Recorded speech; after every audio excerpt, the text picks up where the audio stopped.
So this tiny little bottle here might just be the most powerful thing in my Leafy Lovin plant toolbox. And as we all know from those billion-dollar movies, with great power comes great responsibility. In fact, I didn't even realize how powerful this little thing was until I found out the hard way on my poor little beautiful Ficus Tineke.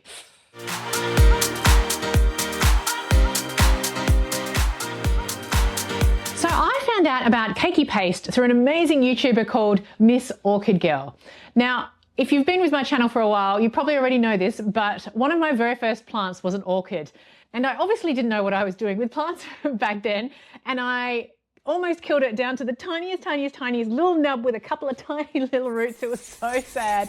And I came across their channel to learn exactly what to do with this poor little thing. And that's when I learned what a keiki actually was. And a keiki is actually a baby little orchid plant that grows right off the mother's stem. And I discovered through her channel, I'm pretty sure, that this paste could trigger a keiki to grow, which is why it's called Keiki paste. Now, the reason it works on orchids is that keikis are literally what an orchid does. It's built into their biology. The paste just nudges it along in a completely natural process. And it worked beautifully for me at the time. My orchid came back to life and I became a Keiki paste believer. Maybe I should start my own little band or something. So when I used it on my ficus, it wasn't me grabbing a random product that I'd never tried before. But looking back now, the context totally matters because it explains exactly how confident and exactly how wrong I was about what happened next. So my Ficus Tineke had been doing beautifully for a long time actually. That beautiful like creamy and green variegation coming through on every new leaf. Honestly, it got so wild, it got too tall and it blocked the light and everything else around it. So I chopped off the top half, which was looking amazing, thought I could make a brand new ficus out of it. So I propagated it. Now that's a whole other story. And then this bottom half here, after the chop, started showing all these little new tiny little buds of growth, which was so exciting at the time. And it had 6 or 7 at the time from memory. It had quite a lot, maybe even 10 at the time. And they were all just sitting there a little bit dormant. And so of course I thought to myself, new buds, new growth, it's a pretty bare stem. Why don't I just try and see if a couple of them will grow faster? Of course that's what you do. Because these buds on this plant were already coming out on their own. They were emerging on their own. I could see them. And so in my head I thought, all I need to do is give it a little nudge, you know, speed the process along like all plant parents want to do. And I've done it a few times before now on my orchid and it worked amazingly. So I grabbed a cotton bud, and if you've never used Keiki paste before, it's like a nice thick paste. It's like Vicks Vapor Rub, if anybody knows what that is. I don't know if you have that overseas or not. And I applied the paste not just to 1 or 2 of the buds like you do in an orchid. I applied it to almost every single little growth point that I could find on this stem. And I think it was about 6 or 7 of them at least, if not more, out of all of the 10 that I had. And so what happened next, honestly, was pretty spectacular. All of them, every single bud that I had, all 7 of them, fired at once. So I had this explosion of growth happening simultaneously across every single branch. And I have like 1, 2, 3, 4, 5, 6, 7, at least, yeah, 7 there, maybe 8. And it was all happening at the same time. New leaves were unfurling, the gorgeous variegation was coming through these beautiful leaves. And I'm standing there genuinely feeling like some kind of plant genius. Yes, it worked amazingly. I loved that moment at the time. I mean, I was smug about it in a way that only plant people can be smug about these things, quietly but deeply. And that phase lasted 2, maybe 3 months at least. It was about a season, I'd say. And I want to be really clear, it was beautiful at the time. That part was 100% real. But, and of course there's a but, that's why you're here, right? What happened next was slow but gradual, and it wasn't really noticeable at the time, but the plant started, well, it just stopped doing what it was doing. It had this moment of about 3 or 4 months where it did absolutely nothing. And then a couple of maybe months after that, the leaves on the base of all of the different branches started falling off. Now, honestly, I didn't think much of it at the time. It was still pretty beautiful by that stage. And everyone knows that ficuses can be really dramatic. They hate being moved. They sulk about temperature changes. Honestly, a few leaf drops in autumn is basically a ficus just being a ficus, let's be honest. But then a few more leaves dropped and then a few more. And I started watching it the way you do when you're not quite ready to admit something is wrong, but you're looking for other explanations. Blaming the season as I was, blaming the light shifting as the sun moved on. Here's the thing. This is where you got to hold on to your butts. This plant is right next to this plant. So the plant next to it is pretty much in the same spot. It's the same plant, it's another Tineke, it's the same soil, it's behind the same fence with the same lighting.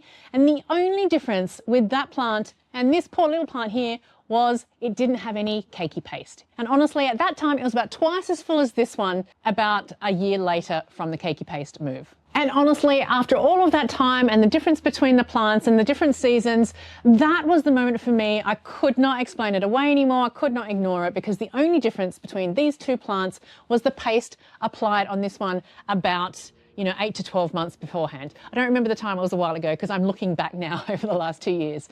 But this poor thing had looked like success for so long that I'd stopped connecting the two things. And honestly, if you're a plant parent, you're going to totally get why that pull of using this stuff was there, right? Those bud sites were just sitting right there, nice little plump things, and it looked so obvious, and I felt it too. But this wasn't bad luck. It was, unfortunately, chemistry doing what it does. So if you know anything about Keiki paste, it's called cytokinin. It's a plant hormone, basically. Now, on orchids, it sends a targeted, grow here now signal to a process that plant, that orchid, is already doing naturally. The orchid itself is wired for it on one or two keikis with Keiki paste. And now a ficus also has a natural way to wake up those little buds and get them growing again. And it can happen when a branch or a tip is removed, which is what I did. I chopped off the top.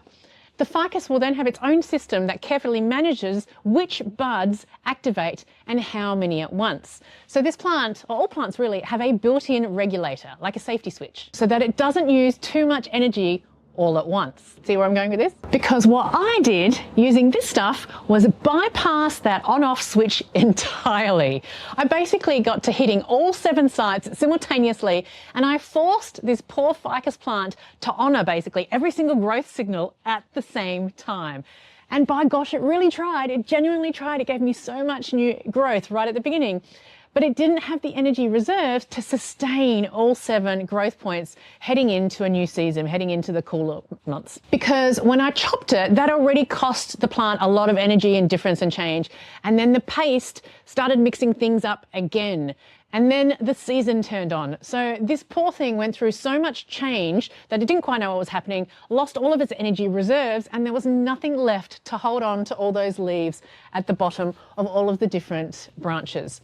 So as you can see, this paste is one of the most powerful things out there in our toolkit, right? On orchids, it's one of the best things I've ever used when I've got those little growths. It's genuinely brilliant for exactly what it's designed for. But if I ever go near a tree with this again, it'll be a lot more conservative for me. Maybe 1 or 2 buds, no more, because I don't want to waste and force the plant to give more energy than it has and use all of those reserves again. So I'm going to apply it, wait, let the plant tell me if anything's working before touching anything else, no chops, no different seasons, put it in the right time frame and try it again. So I'm not throwing it away, but I'm definitely going to try it and use it differently, knowing how powerful this little superhero product really is. That's the thing with most plant hacks, honestly. They're not bad. They were just built for one specific plant in one specific situation. And my poor, big, woody, thick, quite old now, ficus was never a good paste for that situation. But the good news is, after I learnt all of this over a year or so, I left this plant completely alone. Obviously, I fertilised it and looked after it in the right way, but no more interventions, no more chopping, no more propping, no more products. I just let it go through the seasons and stopped treating it like a project and just let it get back to its natural state. And so it's been yet another year since that year of intervention happened. So it's been a good 2 years since I put the Keiki paste on. And as you can see, the lower leaves on all of the branches, there's one stuck here and there, but they've never come back. Once a leaf is gone, obviously, it never comes back.